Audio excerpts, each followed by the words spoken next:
जिसका नाम अमर फल है बबुआ। एक आप इसे अपनी जुबान पे डालोगे न बबुआ तो 12 बरस 12 दिन आपको भूख और प्यास महसूस नहीं होगी।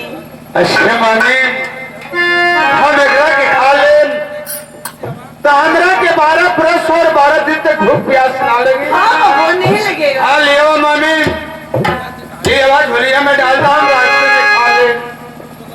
हे भगवान ले आ गुजरिए भगवान। अरे मामे मैं डाल देबो तो रास्ते में हम खा ले हो मामे। कपड़े खोल के हाँ गठरी तो बहुत बढ़िया करेगी।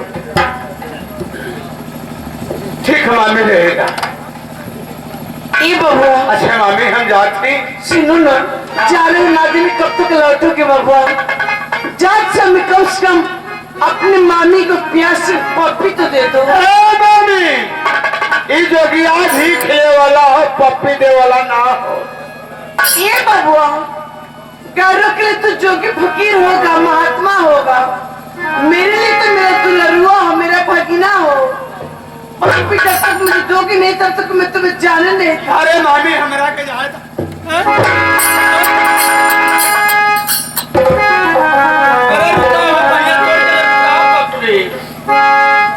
तोरा के पप्पी चाहिए ना।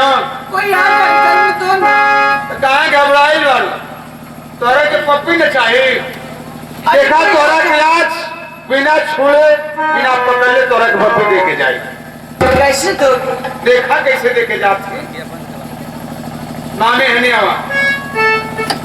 ओ तंदूरे रहा एकदम सत्तर चले आओ तो जैसे बुझा दे चचा गए लोग पप्पी। अरे जल्दी तो कोई आ जाएगा।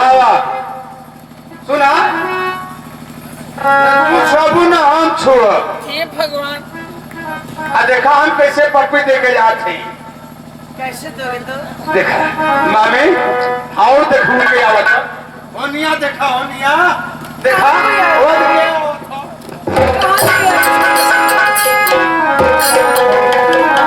हे भगवान हे गुरु गोरखनाथ मेरे भगीना का रक्षा करना प्रभु बड़ा छलिया है।